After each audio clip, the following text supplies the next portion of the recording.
তিনি গগৈ এটা টেগলাইন, এটা পলিটিকেল টেগলাইন হয়। কামত কোনো নাই, চব নিজৰ স্বাৰ্থত কাম কৰে। আজি গৌৰৱ গগৈ নামত গগৈ, প্ৰত্যেকটোতো গগৈ কৰি ৰাখিব পৰা নাই, প্ৰত্যেকটো গগৈ এখন আহোমটো কৰি ৰাখিব পৰা নাই। যদি গৌৰৱ গগৈ ইমানেই আহোমক ভাল পাইছে, প্ৰত্যেকটোক কিয় আহোম কৰি নাৰাখিলে, কিয় ব্ৰিটিছ কৰি দিলে? আমাৰ আহোম ৰাইজে কি বিচাৰিছিলে যে গৌৰৱ গগৈ যেনেকৈ তৰুণ গগৈৰ পুত্ৰ গৌৰৱ গগৈ আজি অসমৰ ৰাইজৰ কাৰণে কাম কৰি আগবাঢ়ি গৈছে। তো গৌৰৱ গগৈ পুত্ৰটো অসমৰ কাৰণে কাম কৰিব লাগিছিল যদি বিচাৰে। তেখেতৰ পুত্ৰটো লণ্ডন পঠাই দিলে, ব্ৰিটিছ নাগৰিক কৰিলে, পঢ়িব পঠাই নাগৰিক কৰিলে। তো এইবিলাক আমাৰ প্ৰশ্ন যে যদি কোনোবা ইমানেই অসমক ভাল পায়, গগৈ হৈ যদি আহোমক ভাল পায়, নিজৰ ল'ৰাটোক কিয় ব্ৰিটিছ কৰি দিলে? আমি কোনোবা ব্ৰিটিছ জন্ম, আমি এইটোৱে ক'ব লাগে যে ঠিক আছে ঘৈণীয়েক ব্ৰিটিছগৰাকী বিয়া পাতি আমি আহোম কৰাইছোঁ, সেইটোৱে গৌৰৱৰ কথা হ'ব লাগে যে আমি 100 বছৰ গোলামী, ইমান বছৰ গোলামী খাই দিলোঁ ব্ৰিটিছৰ, তো ব্ৰিটিছক আমি অসমীয়া কৰি দিলোঁ, নিজে আকৌ ব্ৰিটিছে হৈ গৈছেগৈ।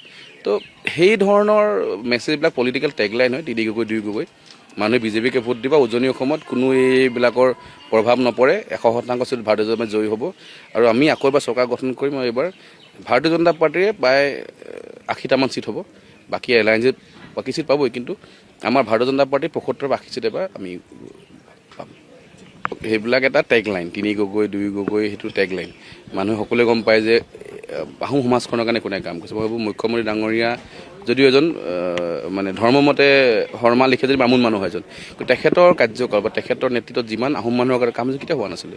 আজি কেইদিনমান আগত তেখেতে এটা টক শ্ব'ত কৈছে যে আমি টিপাম, আজি আমি নাহৰকটীয়াৰ বাসিন্দা, নাহৰকটীয়াত আমি থাকোঁ, আৰু গোটেই আহোমৰ জাতিটো আৰম্ভণি কৰা মূল ব্যক্তিজন হৈছে স্বৰ্গদেউ চাউলুং চুকাফা। তেখেতে 1228 চনত ভৰি দিছিলে, ক'ত দিছিলে? টিপামত। সেই 1228 পৰা টিপামত আজিলৈকে একোৱেই নহ'ল। এটা তেখেতৰ 1 ইঞ্চি মূৰ্তি এটা নাই, বা কিবা এটাও নাই, দুখন লোহৰ বেঞ্চ আছে, কিন্তু সেই টিপামত আমাৰ চৰকাৰৰ উদ্যোগত মুখ্যমন্ত্ৰী ডাঙৰ হিমন্ত বিশ্ব ডাঙৰ নেতৃত্বত আজি তাত প্ৰায় 15 কোটি টকা এটা প্ৰকল্প হৈ আছে। চাউলুং চুকাফাৰ 52 ফুটৰ মূৰ্তি এটা নিৰ্মাণ হৈ যেতিয়া মূৰ্তি উঠি গ'ল, তাত এতিয়া কালাৰ চলি আছে। তো আগতে কেতিয়াও হোৱা নাছিলে। লাচিতৰ কথা আমি কওঁ, আজি লাচিতক বিশ্ব দৰবাৰত লৈ গৈছে।